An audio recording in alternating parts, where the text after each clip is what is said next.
Giggity. Homage to Rudy, Alpha Investments. Guys, we have a couple of topics to talk about today. A couple of things on my mind. Some things bothering me, actually. A fresh haircut, feeling a little spicy. Got the camera on.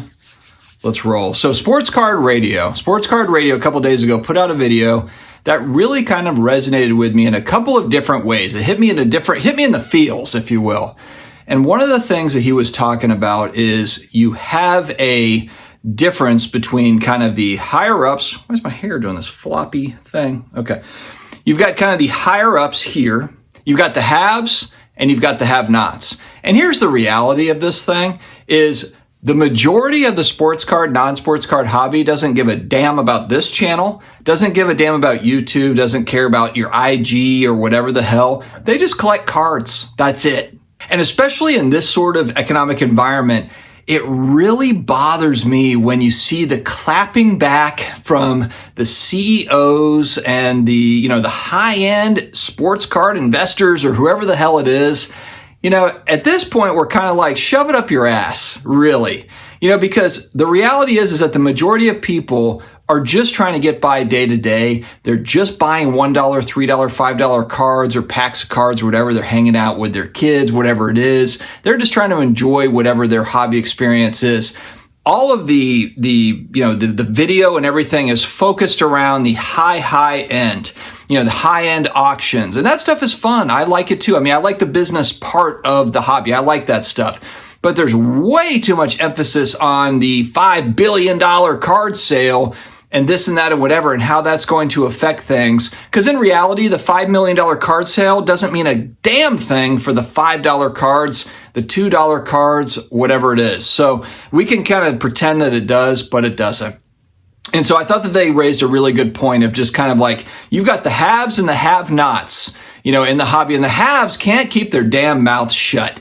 Just make your damn money and keep your mouth closed. We don't need you talking about your 15-figure bank account and the fact that these Michael Jordan cards, actually, they are what we thought they were. Right. Okay. Yeah, it's not weird at all. The whole situation's not weird at all. The amount of tone deafness in the sports card hobby right now between the high-end folks and the everyday folks is staggering. The industry summit's got like the awards ceremony as if anyone in the hobby gives a damn or who voted for it. It's like the Oscars.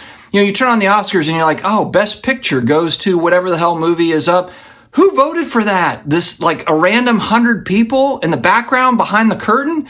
Nobody gives a shit. Nobody cares. And it's the same thing in the sports card hobby. We got awards going out to random companies and whatever. It's like, who are you? And then on the other side, collectibles legend Rudy from Alpha Investments. He's polarizing. Some people like him. Some people don't like him. It's easily the most entertaining collectibles YouTube channel on the planet. Easily. And Rudy has been going off about Hasbro and their decision to overprint their cards. And really, you go down the line, there's a whole bunch of problems. This guy literally has, I think it's 7, 8, 9, 10 million plus dollars of sealed product of Magic the Gathering. He was buying Magic the Gathering 20 years ago when everyone said that he was a complete idiot for buying PSA 10, whatever, reserve list, whatever, and now it's worth, $1 zillion. And of course, there's a bunch of haters and whatever out there because of that. Fine. The guy makes the most entertaining content. It's not even close. He's really going to bat and he has everything on the line. The thing that's funny too is people are like, oh, you just protect your interests and whatever. His interests are in Hasbro. I think he owns a significant amount of Hasbro stock. It's gone down pretty dramatically. And he is out there just saying the truth of it. And thankfully, it's happening. Sports Card Radio gets a bunch of heat, but they just kind of put out the truth. And so these two channels really kind of the hobby heroes of the day. I watch a ton of different sports card, whether it be podcasts or YouTube channels, and I really like a lot of different type of things, but a lot of it is very redundant. My own channel as well can be like that. My own channel can be redundant. That's why I try to kind of add some flair in there, here and there. But the truth is that it can get very redundant. So entertainment value matters and just the truth saying really matters. So kudos to these channels. Guys, if you don't know them already, it's Sports Card Radio and it's Rudy Alpha Investments.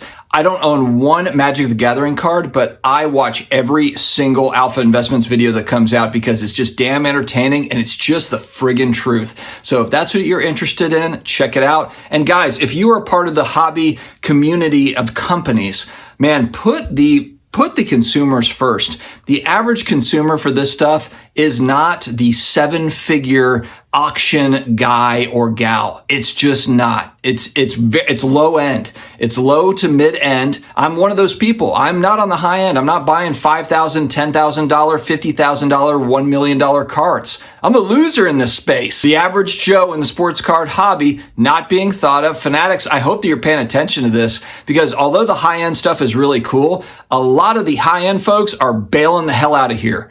Every single week we hear about, oh man, these auctions are going for a lot lower than they used to be. Yeah, because everybody's getting the hell out of here to get on to something else. So let's stop BSing, get on with it, and take care of everybody, not just everybody that's spending huge money at the very top, because the reality is they represent a very small fraction of the community. I'm out.